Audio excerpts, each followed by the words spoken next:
I really want to thank everybody for coming out here today. I know people traveled from all over the world, and you guys are all a really, really important part of Alpha. You guys are the key developers. We handpicked you guys.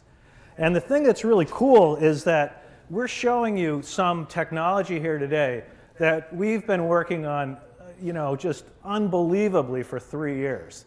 And, I have been so focused on trying to make sure that we build a tool for you guys that lets you build really, really compelling apps. And we set the bar really, really high. The momentum scrolling had to work well. Pinch zooming, all the stuff that you expect. When you go to an iOS device, the user experience is phenomenal. So, we set the bar really, really high. And we've delivered on that promise of building you guys a tool set that I think is absolutely revolutionary. And I think we've opened up mobile development to developers that just really couldn't build a really compelling experience without this tool set.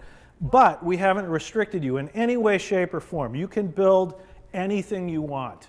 And one of the key components of building anything you want is going to be able to build a native application. And that's where Cordova PhoneGap comes into play. So we're going to talk about this. First off, let's get this naming thing squared away. Is it Cordova? Is it PhoneGap? You know what? They don't know. It started out as PhoneGap, a PhoneGap project. A company called Natobi did this work originally. The idea is to allow HTML5, JavaScript, CSS3 developers to be able to wrap essentially a native app in what's called a web view. In iOS, it's called a UI web view, and write all their code in the technologies that they know, and then ultimately be able to access the device's hardware and so on, and be able to wrap it up as a native application. And there's a whole lot of apps that have been built using this thing. But Adobe acquired PhoneGap, I think it was like a year and a half ago or something like that. And then, so they decided to open source it, and they called it Cordova. So the Apache version of PhoneGap is called Cordova. So if you go to Apache's website, you'll see Cordova there. So think of it like sort of like WebKit and mobile Safari. That would be a good example. Or WebKit and Chrome. So WebKit is the open source distribution. Chrome is Google's implementation of WebKit. And mobile Safari is Apple's implementation of WebKit. But if you go, it's interesting. And PhoneGap is Adobe's, their sort of private label version, I guess you'd call it, of Cordova. But if you go to Adobe's website and pull off PhoneGap, you get Cordova.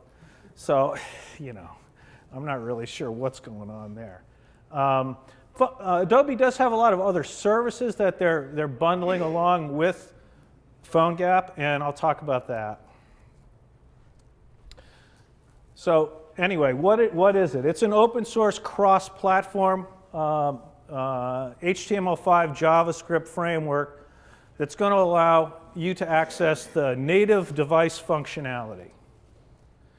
It uses a really, really good modular plugin architecture.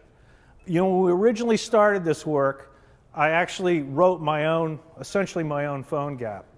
And because anybody could actually build, this interface that goes from a UI web view to a native application. The hooks are all in there.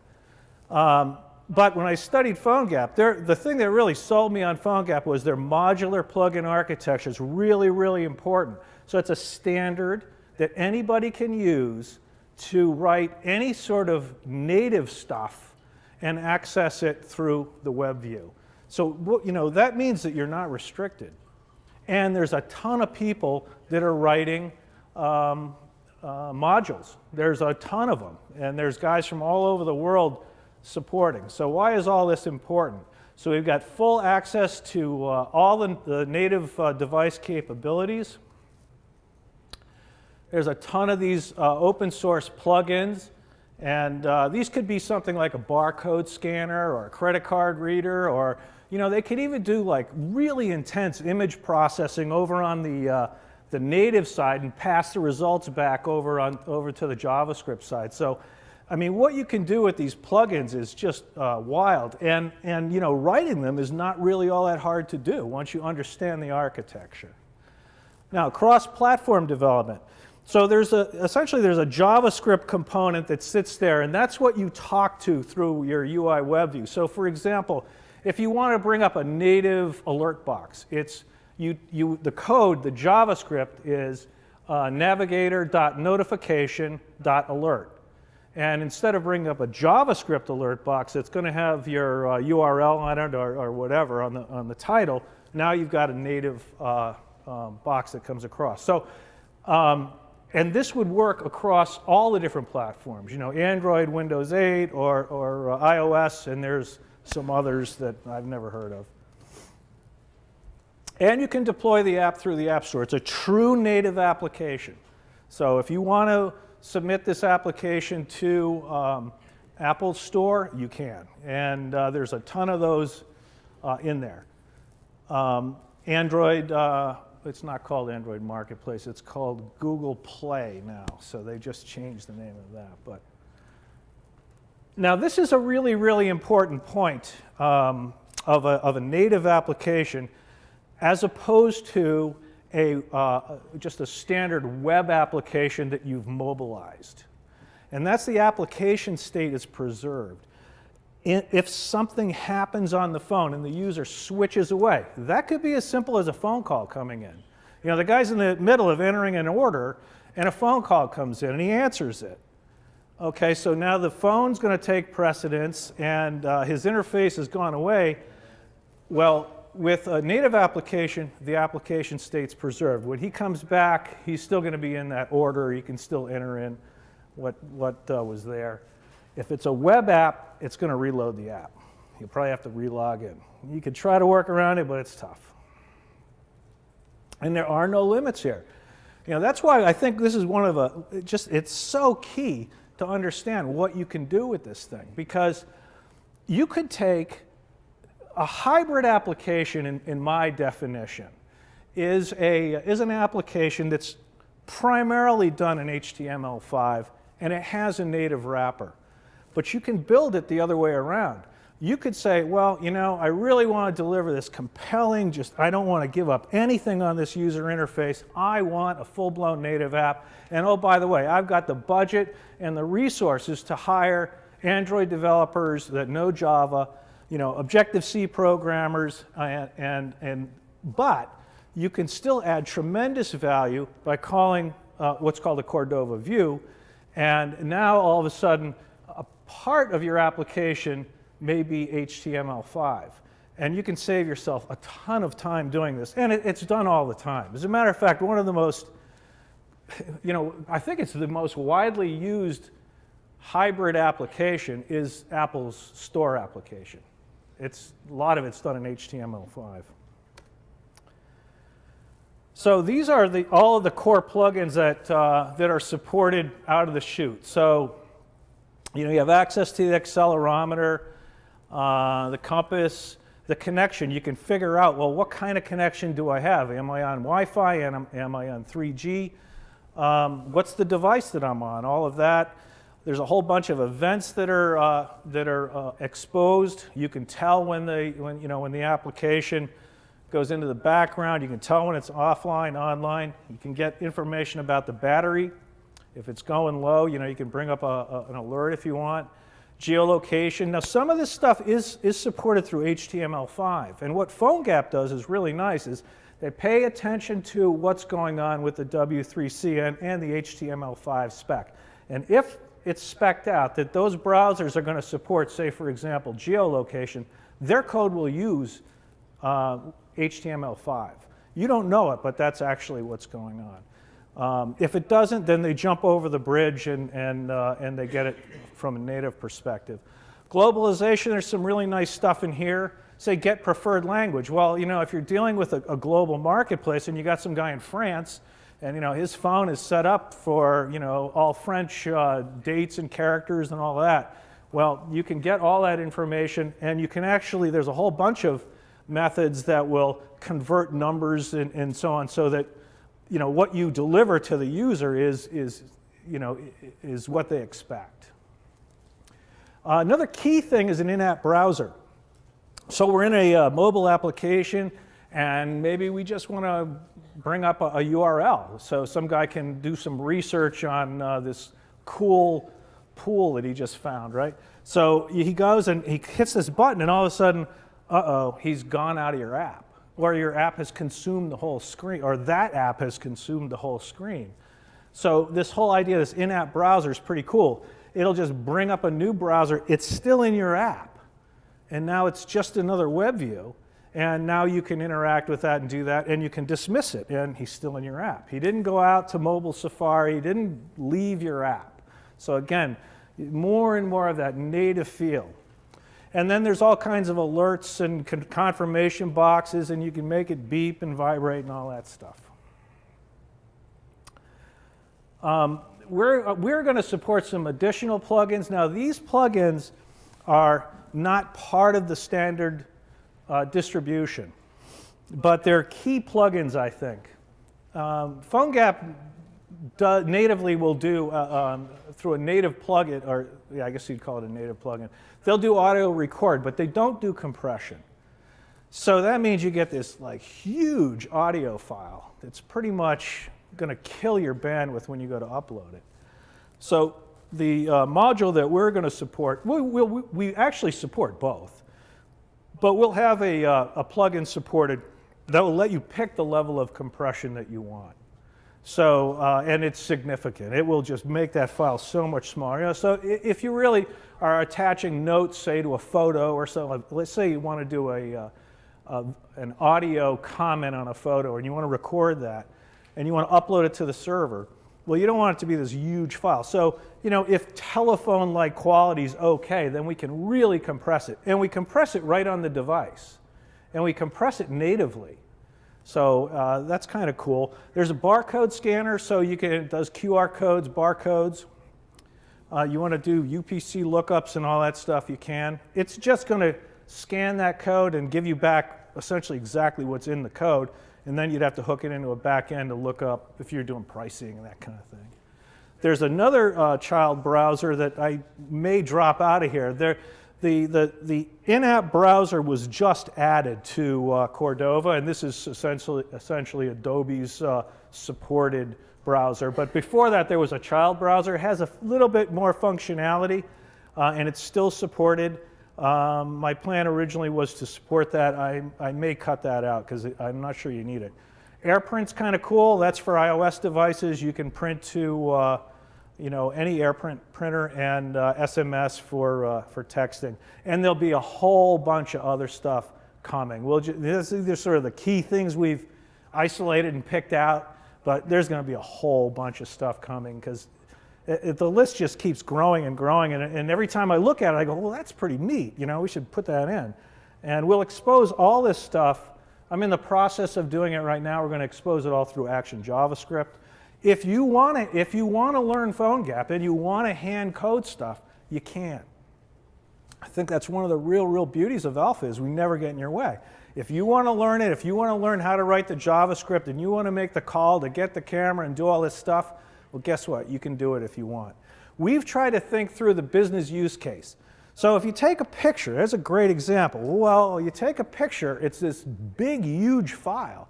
What do so you probably want to compress it. Or let's say video. I've built, and this hasn't been, this is not in the product yet, but it's coming. I've built a test case that allows you to take a video on your iPhone.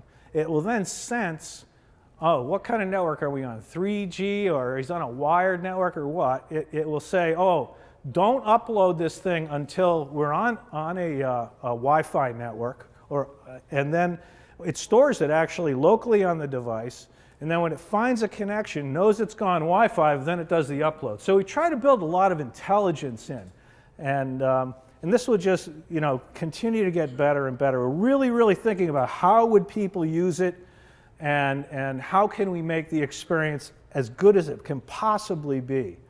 And as you guys are using this stuff, if you find things that, gee, I wish it did this, let us know. And because some great ideas come right from you guys.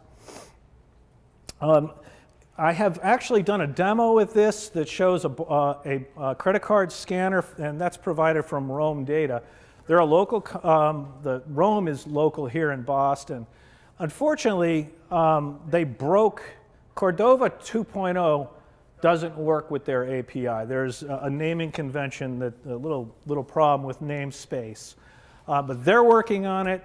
They understand they have to support it. I had it working under Cordova 1.8, and now we're into 2.x. We're already up to 2.7. So something that's really important to understand here is these guys are revving this product a lot. I mean, I'm talking like they're revving this thing right now almost every 3 weeks. So we have to be really, really careful about the versions that we support, and you need to be careful about what version am I using in my project. Because if I've got 10 different components all using PhoneGap, we're generating this PhoneGap code. A lot of times the JavaScript doesn't change, but it might. So it's just something to be sensitive about, and it's something that we're trying to, it's high on our radar, to help you guys solve this problem with versioning and so on. So we know about the problem, and we will do our best to help you there. So let's talk about this native app development.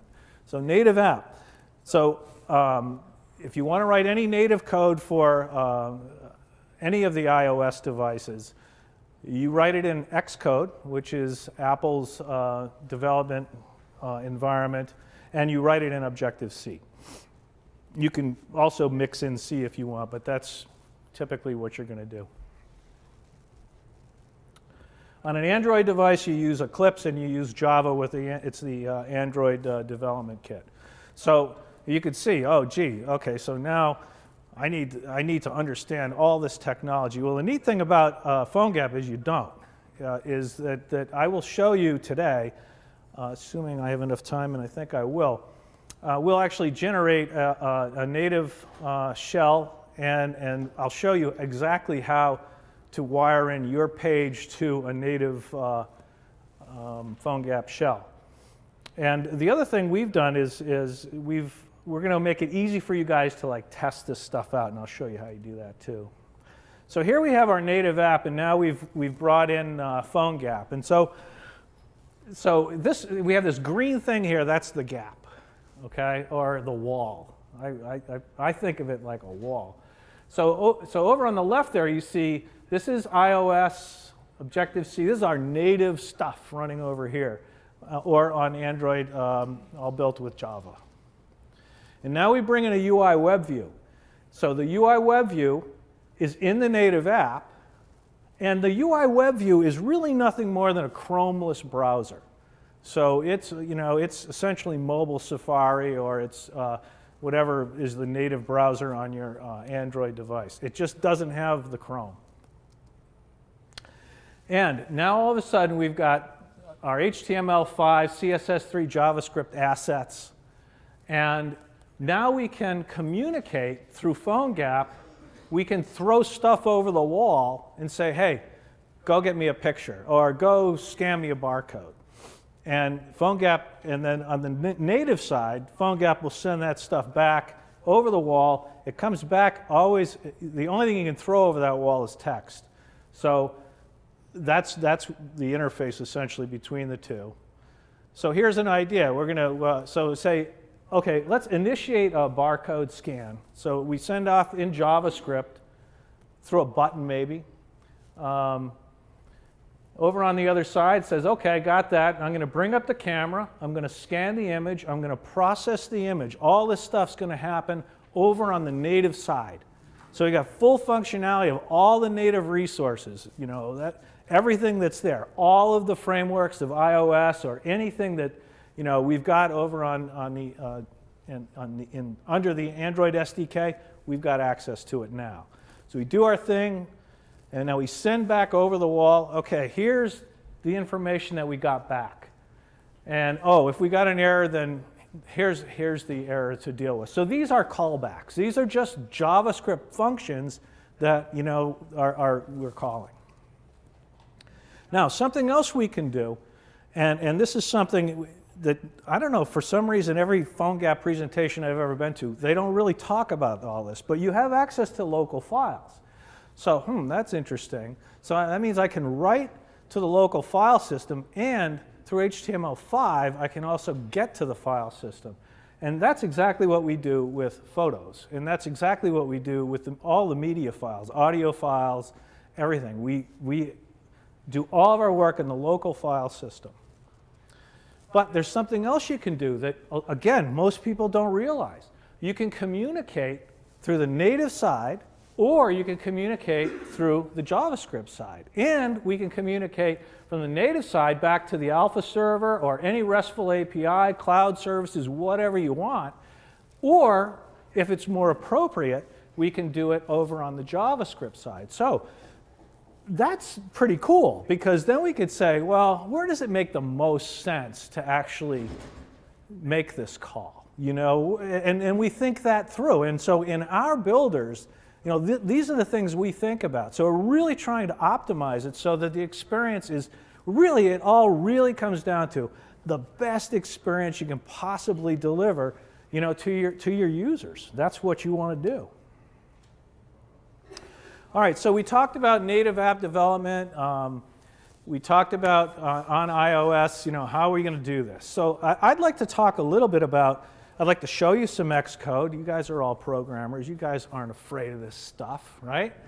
And, it's funny. When I was driving in today, I was thinking, I'm coming to this conference. I'm going to talk to all these developers. And I was listening to this speech that was given at the Google I/O conference. I believe it was yesterday.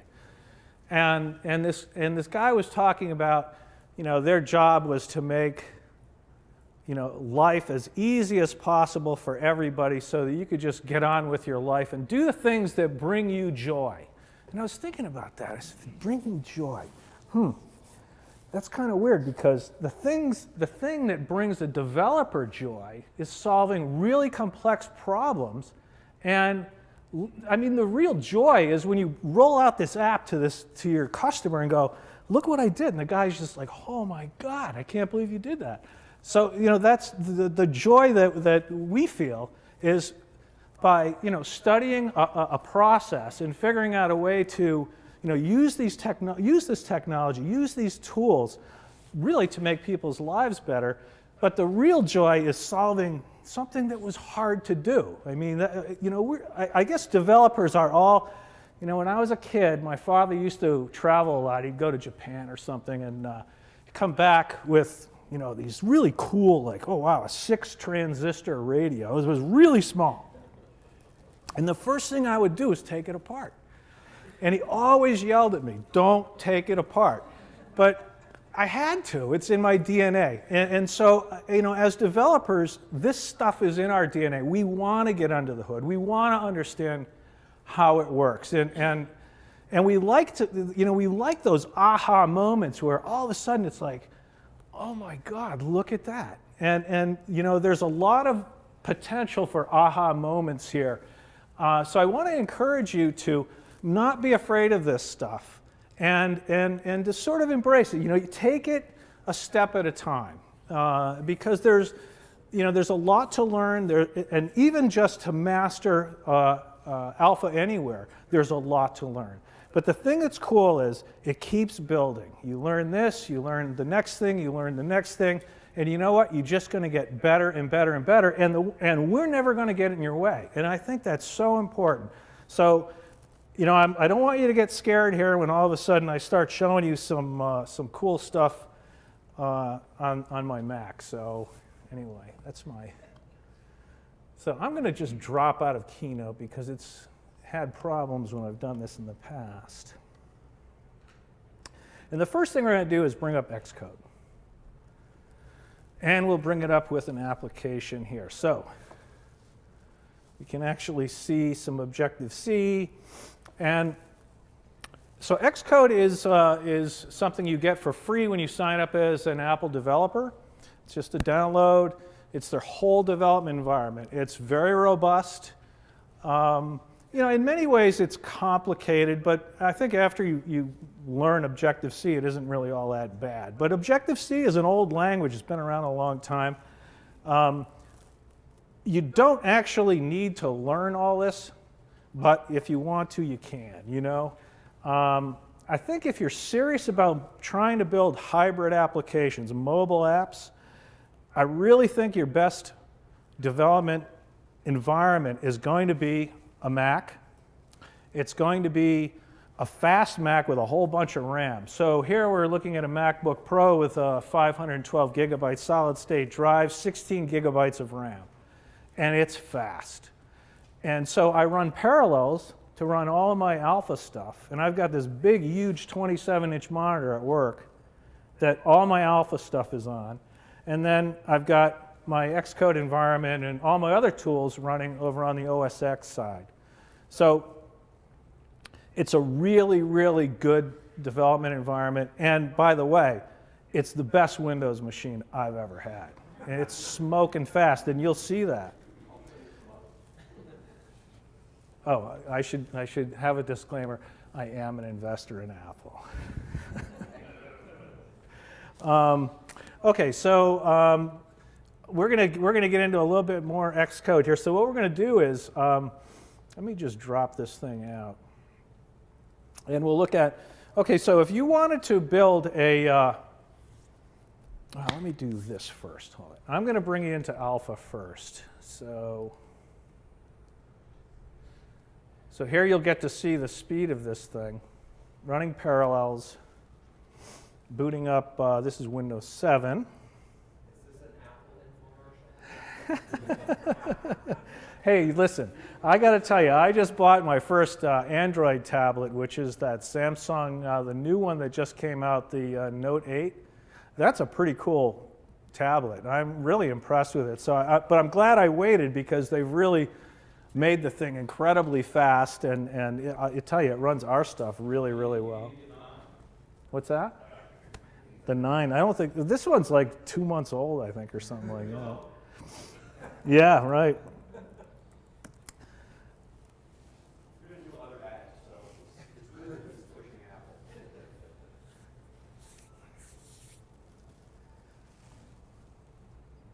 Okay, so that's about as big as I can make this thing. So let's go ahead and bring up Alpha here. This is an old version. This is yesterday's build. You know, I hope I do, right? So we're going to go ahead and bring up this component that I've got here. That is, let's see, I think I can just show you this in working preview. Yeah, so this has got a, so we see a camera button there, and it's got an image that it's pulled from a MySQL database,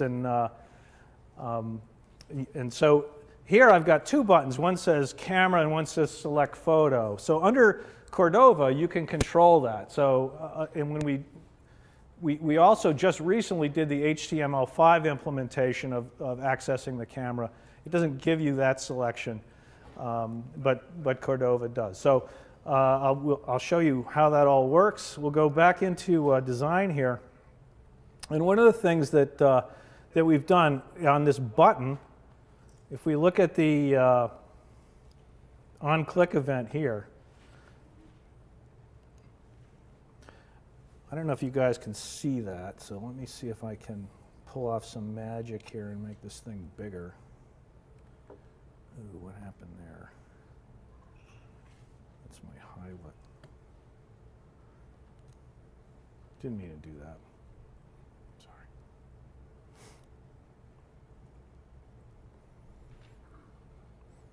Normally I could just make my screen bigger. But maybe because of Parallels, I can't. Okay.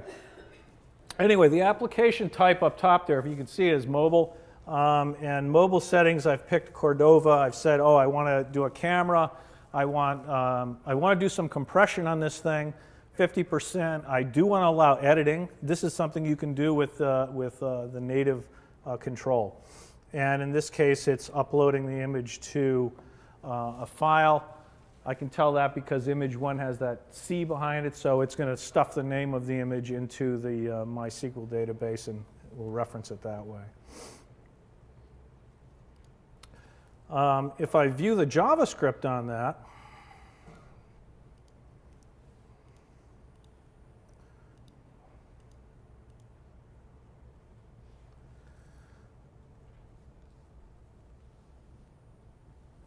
it's not scrolling for me.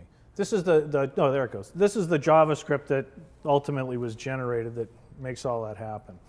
So you don't have to write it, it just does it. And the reason it's complex, it looks complex, there's a lot there, because we're doing all that image compression. We're doing a lot client side before we send it over. Now you go, okay, well that's great. So I've got this component, we've got some native functionality built into it using the Cordova framework. So, so how would I test this thing out and see it running? If you see this remote test button up here, if you click on that thing, we'll do a full preview. And I got to change this IP address, I think. So we're at 1.15. Everybody has to remember that now. Okay, and so now I have this QR code that just came up, and what we're going to do, let me grab my iPhone. The best way to test a native app is on a device. There are emulators. I think, let's see, was it? RIM just released a product, I think it's called Ripple, that it plugs into Chrome. It's a Chrome plugin that's like it sort of emulates PhoneGap. So you can actually test your stuff on it. It seems to work okay, but there's nothing quite like testing on your device. What I'm going to do is I'm going to share my screen right here through AirPlay, through the magic of AirPlay, if I can figure out how to do it right.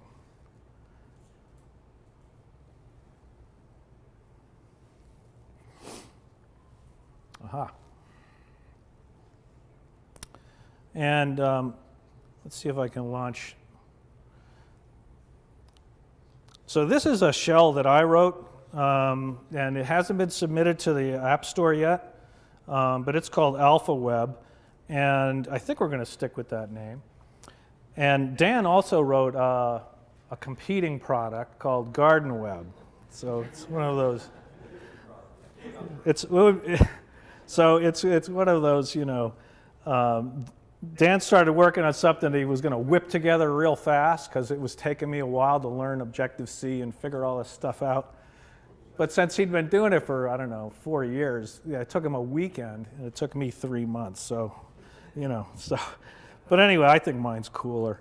So, here I'm going to go to bookmarks, and I'm going to say, I want to enter in a new bookmark, and I'm going to scan in the QR code, and we'll go ahead and do that. Oop, didn't like that.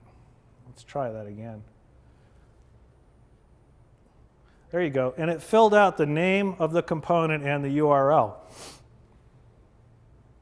So we're going to say we're done with that. And if all works as planned, this will bring up the component. It should. Assuming we're on the... I don't think that URL is going to develop. Didn't it change to 115? The URL is not right. It wasn't right? Oh, yeah. So why... All right, so let's go back and see if we can fix that. So I think the only thing that's wrong with it is the URL. I don't really know why that is, but let's fix it. So we'll jump in here, and see if we can, come on, go back. No, it doesn't really let me see it, so it's tough. I wonder why.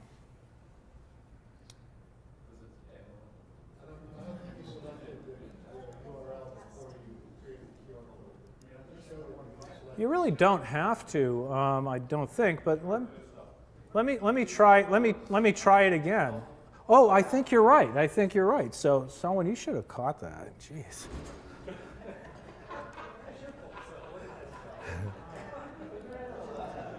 So I need to copy. So I say that's my IP address. Okay, there we go. And let's try it again. This time with feeling. So with the request timed out. Oops. Just add in another one. Scan in the QR code. Does that look right? Okay. So we'll try that. We'll keep our fingers crossed. Oh my goodness, there it is. So, and you know, we can navigate this thing. That's from my trip to the Bahamas, if you're wondering where I got my tan, right? So anyway, so if I just hit camera here, so it's now going to bring up the camera, and I can take a picture of you all. I'll say use that, and there it is. So, and now if I click submit, it's going to go ahead and upload that image to our server, to the SQL backend, and life is good. Okay, so that's Cordova in action. Now we went to the native side, we brought up a camera, and the other thing I can do is I could select the photo. So I could say, oh, you know, let's grab a picture of Bob's trip to the Bahamas. And for some reason it's sized. Oh, that's because I did a huge panoramic picture, so that's actually a bad one to use here. So let's pick something else. So let's pick, oh gosh, there's a million of them here. This was one of my projects over Easter weekend, so let's grab that. I was rebuilding a motor on one of my kids' motorcycles. So there it is, and submit that, and there we go. So all of this was built without writing any code. You know, just using Action JavaScript and using the panels and so on, and you know, it was really quite simple to do. Somebody had a question? Could you elaborate on the Alpha Web Team and Guard? I didn't understand what that is. Oh, okay. So I most certainly will. I can show it to you, really, because what this is this is a native application. So, and what it is a wrapper. This is kind of cool because this is in fact a PhoneGap application.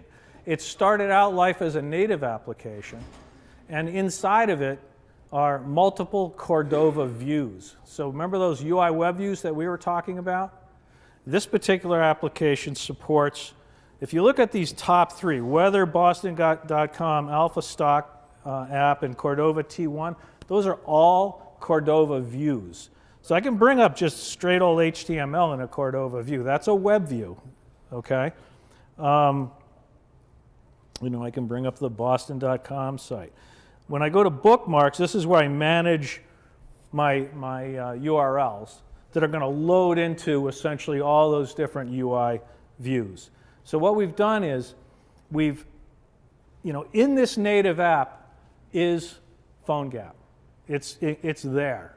So what it allows us to do is it allows us to allow you guys to use Cordova and use PhoneGap, and then just load that URL, and it will initialize, and now you have access to all the Cordova functionality. So that's what these wrappers are all about. And the reason they're important is we're going to end up exposing. I said we're going to include numerous plugins that aren't really part of the stock Cordova implementation. They're in this shell, and we'll try to keep them current. And between Dan and I, I think, you know, one of these shells will have hopefully the latest release of PhoneGap in it, because they're revving it so often. We have to, you know, you can only, when you publish an update to the web, to Apple's store, it takes a while, you know, before it actually comes on out. So there's Garden Web. What's the other one? Garden Web is one, and this is called Alpha Web. This one hasn't been submitted to the store yet. I don't know, Dan, what's our plan on? We're still working on some next steps on what we're doing with PhoneGap. So we want to make sure that we've got all the right stuff he's talking about, and which version we're going to play. But we can play with Alpha Web. I don't know what that Garden Web, we can play with now, it's been there for months. But the Cordova support was fairly recent, right? Right, these will both be free. So I just wanted to show you some of the settings in here. You can turn the status bar on and off, the navigation bar, that was the bar down at the bottom. You can turn that off, go full screen. Show me web navigation bar, I'm sorry, is up top. Web navigation buttons are down low. They're on right now. It's got a shake to unfold menu, so if you happen to turn your navigation buttons off and you want to get to the side menu, if you just shake this, it'll expose it. And you can say show tap in web view, that's on right now. So you can, when I tap something, you should have been able to see it up there in red. This is kind of cool, this help system. This was all built with HTML5. So this is kind of an interesting example of using HTML5, CSS3, and JavaScript within a native app. So, you know, when you go through this tab bar, boy, that sure looks native, doesn't it? And none of it is. All of that is all in a UI web view contained in this native application. Yeah? Are you going to have one for Android-based? Yes, yeah. Absolutely. Is that available now? No, I've just started working on it. But we will definitely have it. So let me just finish up with this, and then we'll so that's what this is all about. And it's really designed for testing. You could choose to deploy this way, but it's probably not in your best interest to do that. You know, the users want an icon on the screen that they can click and go, and you sort of really want to be in your own native app. But you could certainly, for testing purposes, you know, send this URL out to, you know, however many people you wanted, and they could access and use this without any problems. I heard this morning that PhoneGap has something too, and I'm going to do some research on that, find out what, I believe it's called emulate.phonegap.com. I haven't tried it yet. I just found out about it, so they might be able to do some stuff with, as long as you just use the core plugins. You don't use any of our custom plugins. That might work, okay? So anyway, that's that app. I wanted also to just quickly show Dan's app. I believe I have that running here. It's on here somewhere. Here's Garden Web. And so actually, let's kind of do the same thing. So we'll go to remote test, do a quick preview. There we go. I can scan in that code there.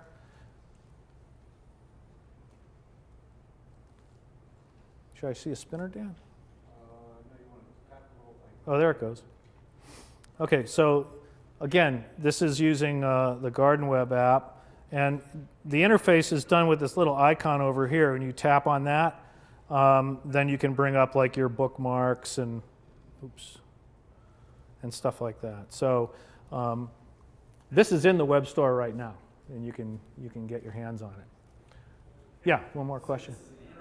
What is your path to actually deploy a native, quote-unquote, native? Okay, so well, I'm gonna talk a little bit more about it right now if I can. Okay, so that's pretty cool, right? You guys get it? You guys get this? What's going on here? You're writing essentially a Cordova application, PhoneGap app. You're using Action JavaScript. It's generating all the code you need. You're able to put up a barcode, you're able to scan that in, you're able to see it running on your phone or your tablet or any of your iOS devices right now, and we're gonna have this running for Android real soon, okay? And you know what? That's huge because it makes just testing really easy, and you know it's pretty cool. So I wanted to talk a little bit about. I'm really running short on time, and hopefully I'll be able to spend some more time talking to you guys because I have a lot. There's just so much to go over. I really wanted to talk a little bit about debugging because it's really important. Like, how do you debug these apps? You know, what happens when there's something wrong? Let me jump into that if I can, and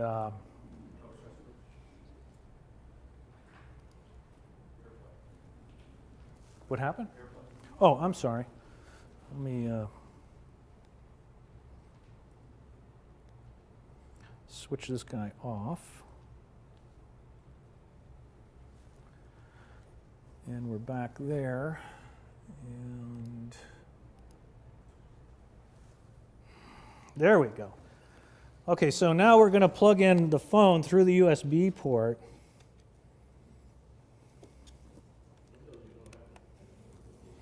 Unfortunately, with Windows, you can't do this. You can't debug this stuff, which is a bit of a problem.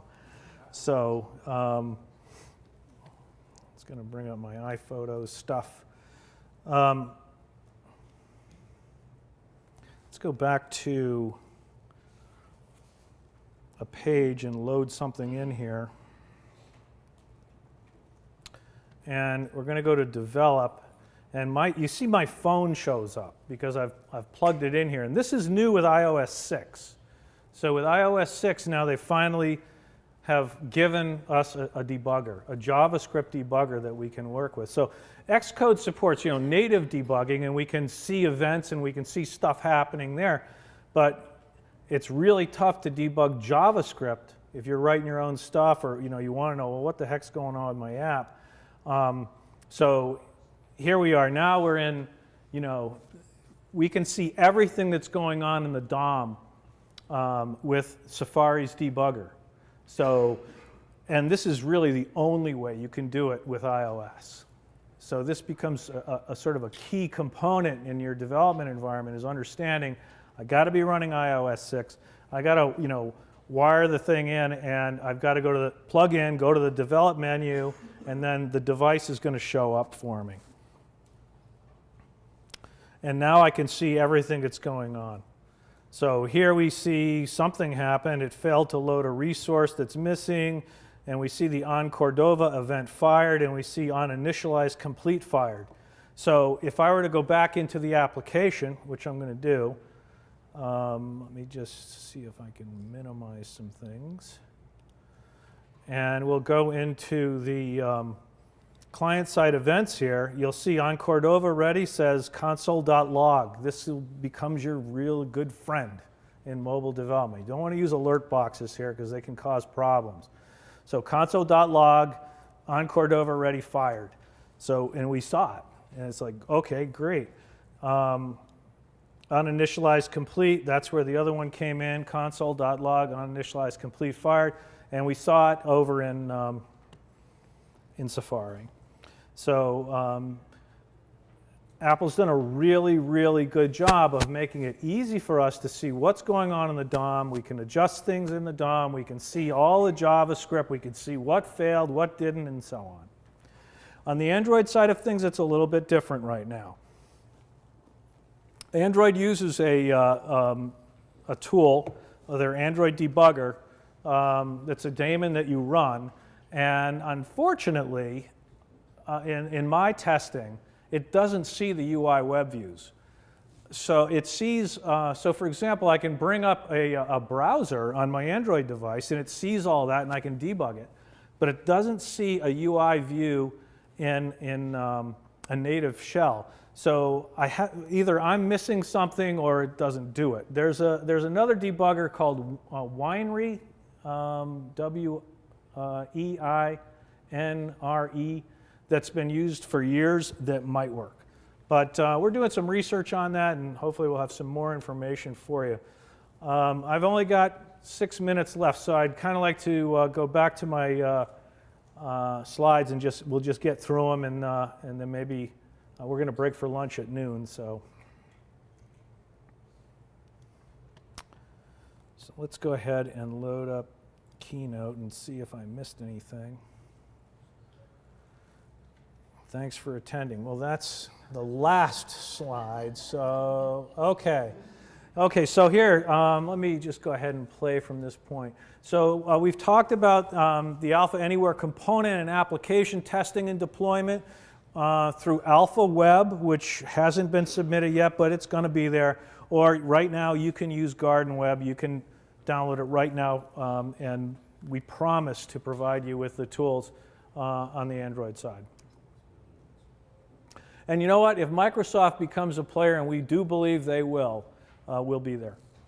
So here we talked a little bit about becoming a registered Apple developer. It's $99 a year. If you want to get into this development environment as cheap as you can, the Mac Mini is the way to go. Just load it up with RAM. Buy the fastest machine you can and put as much RAM in it as you can, because you're going to want to run Parallels, and Parallels likes RAM.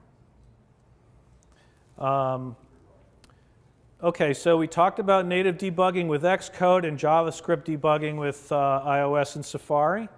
We talked about Android app debugging using the Eclipse the Android development tools and the JavaScript debugging. I talked about Winery. I think that's how you say it. Native app deployment. So how do you get this thing done? Well, Apple supports ad hoc publishing, so you can just you know, if you can have, I think, up to 100 developers that can test your stuff out. You know, that's one way of doing it, and that's typically what you do. You know, you get a bunch of people that are going to test it, and then you can publish it up to their app store. They also have an enterprise app store that's used by like large corporations. They don't want their employees going, you know, to the app store to deploy an internal app. Yet it's a native app. They go through they set up essentially an enterprise app. You know, Coca-Cola has probably got, you know, hundreds of native apps running within the corporation, but they're not all up on the App Store. Android Market, now it's called Google Play. Used to be called Android Market. So that is the end of my presentation here today. There was a lot of other things I wanted to go over that were all real techie, codey stuff, but maybe we'll get a chance to do that later. All my stuff is, all of this is now up on GitHub. So that's the, if you go to GitHub and then /AriMoore Jr., you can just go there and you'll see my public stuff. I think I have some PhoneGap plugins. And then this 2013 Alpha Dev Conference. I just uploaded all of this as a PDF file, so you can get that. That's my Twitter handle. I don't just only put up like techie stuff. I put up like stuff that I think's cool. So if you want to follow me, you know, I think I only have like 90 followers. So it's pretty bad, but but anyway, what's that? Sure, yeah. Does anybody have any questions? Oh my God. Who has the most important question? What's that?